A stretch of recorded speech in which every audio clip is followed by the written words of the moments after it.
अस्सलाम वालेकुम स्टूडेंट्स, हम पढ़ रहे हैं क्लीन्स थ्योरम। क्लीन्स थ्योरम के पहले दो पार्ट्स कवर हो चुके हैं। आज हमने पढ़ना है कि क्लीन्स थ्योरम पार्ट 3 क्या है। क्लीन्स थ्योरम पार्ट 3 ये है कि the language can be expressed by a regular expression then there exist an F accepting the language.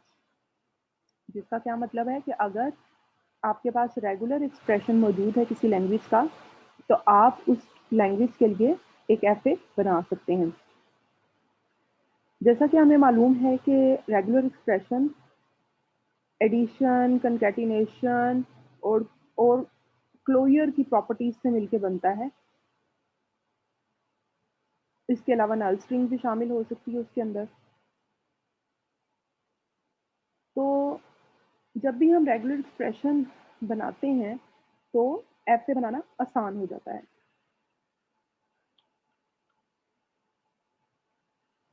हमें पता है कि रेगुलर एक्सप्रेशंस को हम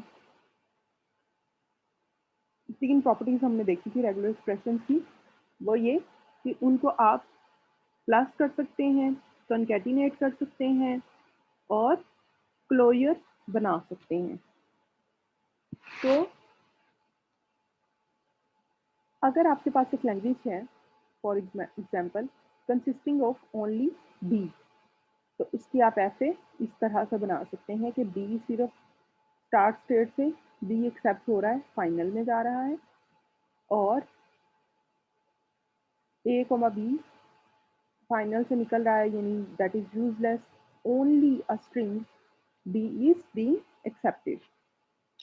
उसके बाद एक और लैंग्वेज है जिसमें सिर्फ नल स्ट्रिंग एक्सेप्ट होती है। तो आपके पास स्टार्ट स्टेट की फाइनल स्टेट है जो नल स्ट्रिंग एक्सेप्ट कर रही है, ए कोमा बी, और ए कोमा बी ये एक डेड स्टेट में जा रही है।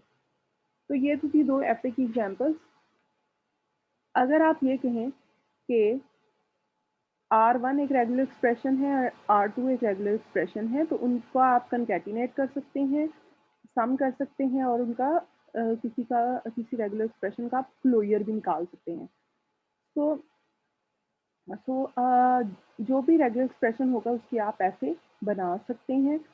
और अगर आपने रेगुलर एक्सप्रेशन को सम, कंकैटिनेट और क्लोजर किया है तो उन एफ को भी आप यही प्रॉपर्टीज उन पे अप्लाई कर सकते हैं। तो इसकी एग्जांपल एक देख लेते हैं। सो तीन मेथड्स है। यूनियन यानी एफ का या रेगुलर एक्सप्रेशन को प्लस करना, कंकैटिनेशन, और तीसरा है क्लोजर। तो हम R1 और R2 की एफ ले लेते हैं, और R1 और R2 को जब हम प्लस करेंगे तो उन एफ को भी प्लस किया जा सकता है। R1 is equal to A plus B Kleene star B, यानी consisting of strings ending in B एक ऐसे है हमारे पास। और दूसरी A plus B Kleene star double A plus B Kleene star. तो एक और लैंग्वेज है ये हमारे पास, एक लैंग्वेज है जिसमें कंटेनिंग डबल ए, यानी ऐसी लैंग्वेज जिसकी हर स्ट्रिंग में डबल ए ज़रूर होना चाहिए। तो ये उसकी एक ऐसे बनाई गई है। इन एफेज को बनाना हम पहले सीख चुके हैं, इसलिए मैं इसको एक्सप्लेन नहीं कर रही, या आप लोग खुद इसको देख सकते हैं कि किस तरह से ये ऐसे बनाई गई है। तो सम किस तरह से करेंगे? Let fa3 be an fa corresponding to R1 plus R2, then the initial state of fa3 must correspond to the initial state of fa1 or the initial state of fa2। तो हम एक नई fa बना रहे हैं fa3 इन fa1 और fa2 को देखते हुए, क्योंकि हम सम कर रहे हैं और सम का मतलब और भी होता है मैथ्स में। हमने क्या करना है कि एक इनिशियल स्टेट बनानी है fa3 की, जो कि R1 या फिर R2 की इनिशियल स्टेट को कॉरेस्पॉन्ड करेगी। तो लैंग्वेज जो है R1 और R2 की यूनियन है L1 और L2 का, और जितनी भी स्ट्रिंग्स हैं वो L1 और L2 को ही correspond कर रही होंगी, यानी या जो FA3 एक्सेप्ट करेगी स्ट्रिंग्स वो या फिर L1 को बिलोंग करती होगी या फिर L2 को बिलोंग करती होगी स्ट्रिंग, या फिर दोनों से भी बिलोंग करती हो सकती है।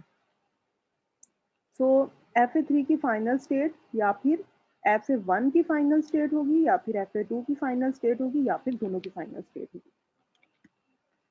अब एक एल्गोरिथम हम सीखेंगे इन सम का, एफएस के सम को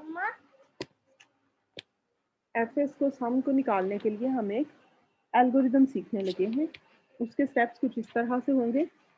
आपने 2 एफएस लेनी है, जो कि अभी हमने एक एक एग्जांपल देख ली। पहली एफए किस चीज़ की है? Language consisting of strings ending in b. दूसरी एफए क्या है? Language consisting of strings containing double A.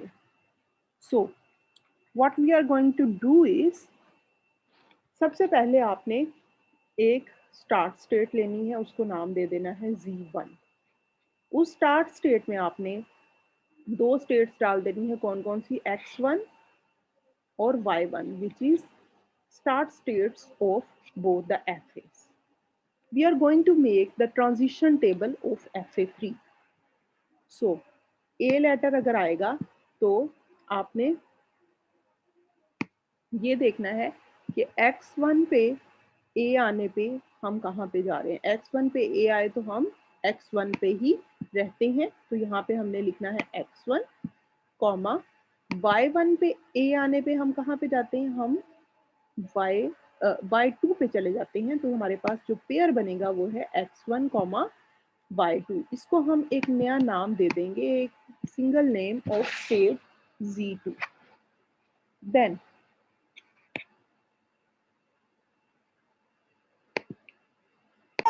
तो जो नई हमें स्टेट मिली उसका नाम हमने रख लिया Z2।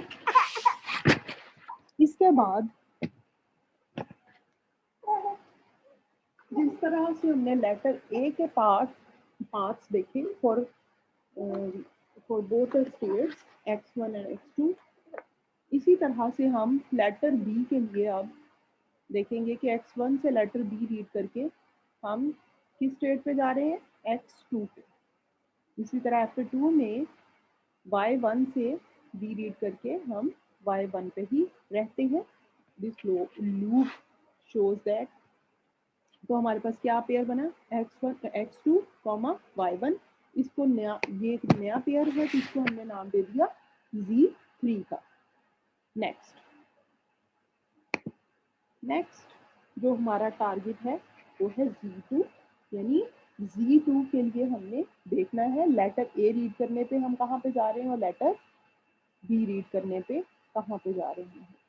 तो इस तरह से हमने पूरा ये टेबल कंप्लीट कर लेना है। दरमियान में हमें जगह मिलेंगी जहाँ पे हमें पुराने पेयर ही मिल जाएंगे। जैसे ये यहाँ पे अगर हम Z3 की बात करते हैं तो हमें X1 और Y2 ही मिला, तो हमने इसका नाम Z2 रखा हुआ था, इस वजह से इसको नया नाम नहीं देना, आपने Z2 ही नाम इसका रहने देंगे।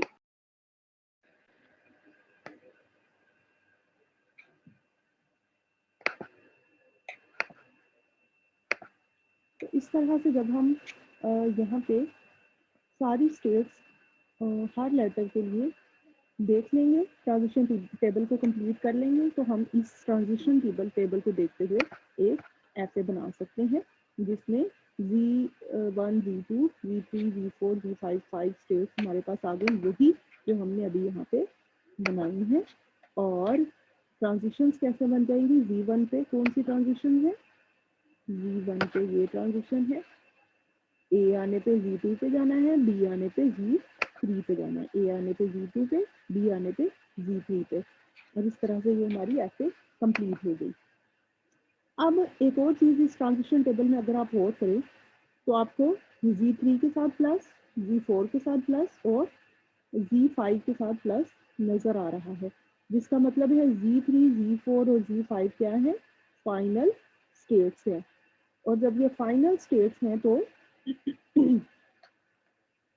हमारे पास ये कहाँ से आई, हमने ये देखना है कि Z3 के पेयर में X2 और Y1 में से कोई अगर एक भी फाइनल स्टेट है तो आपने Z3 को फाइनल स्टेट बना देना है। तो X2 और Y1, X2 भी फाइनल स्टेट है और Y1 फाइनल स्टेट नहीं है, फिर भी हमने Z3 को फाइनल रखना है, बिकॉज सब मीन्स और, या तो स्ट्रिंग F1 एक्सेप्ट कर रही होगी या फिर F2 एक्सेप्ट कर रही होगी, इसलिए हमने कोई एक भी फाइनल स्टेट अगर मौजूद है पेयर में तो आपने इस कोरेस्पॉन्डिंग F3 की स्टेट को फाइनल स्टेट बना देना है। तो ये हमारे पास F3 बन चुकी है। और इसका रेगुलर एक्सप्रेशन कैसे बना, कंकैटिनेशन से। और रेगुलर एक्सप्रेशन R1 क्या था, A plus B Kleene star B, और दरमियान में ये वाला प्लस, और R2 क्या था, A plus B Kleene star A plus B Kleene star. तो ये हमारी जो FA है वो इन दोनों के स्ट्रिंग्स को एक्सेप्ट कर रही है, R1 के भी और R2 की। सो क्लीन्स थ्योरम के पार्ट 3 का पहला पार्ट हमने आज डिस्कस किया, जो कि है यूनियन ऑफ एसेस।